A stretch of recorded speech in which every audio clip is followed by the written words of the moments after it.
Nous allons maintenant prendre de la profondeur avec les Journées nationales de l'archéologie.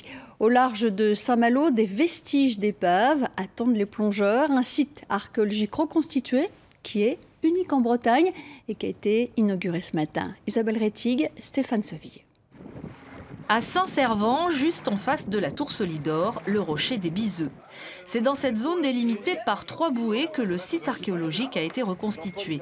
Un terrain de jeu inédit pour les plongeurs comme Ronan qui ce matin effectue son baptême de plongée.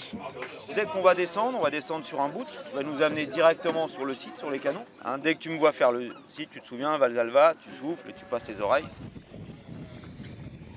À 10 mètres de fond, la chasse au trésor peut commencer. Car sous l'eau, les archéologues ont disposé de véritables vestiges d'épaves.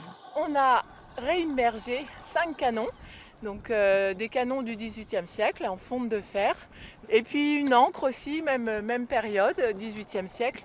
Elle mesure quasiment 3 mètres de long. Donc c'est quelque chose de très visuel quand on est sous l'eau. Les canons viennent d'une épave qui est au large de Saint-Malo, Pierre des Portes. L'ancre vient aussi de la baie de Saint-Malo, mais à un autre endroit. S'ajoutent quelques pierres qui lestaient les bateaux. À sa sortie de l'eau, Ronan est enthousiaste comme tous les plongeurs qui découvrent le site. C'est un musée sous l'eau, c'est limite un roman d'enfant sous l'eau, quoi. C'est génial, quoi. C'est voilà, des canons, des ancres.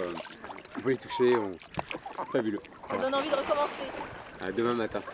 On a vu des canons, des morceaux de ferraille métallique qui sont déjà recolonisés parce qu'apparemment ça fait qu'un mois que ça a été refait et donc c'est pas mal du tout, quoi. Quand vous dites recolonisé, ça veut dire qu'il y a poissons. Il y a faune et flore, ouais, tout à fait. Ouais. Canons et ancres sont parfois visibles à marée basse avec un simple masque et un tuba. Mais dans tous les cas, il est préférable d'être encadré pour explorer le site. Il faut à la fois de la pratique et surtout de la sécurité. Parce qu'on est sur une zone, on est soumis au courant, on est à proximité du barrage de la Rance. C'est pour ça que le site est accessible aux plongeurs, encadré par un centre de plongée. Ce site archéologique reconstitué est unique en Bretagne. Il devrait faire rêver les amateurs de ces combats corsaires qui ont fait l'histoire de la cité malouine.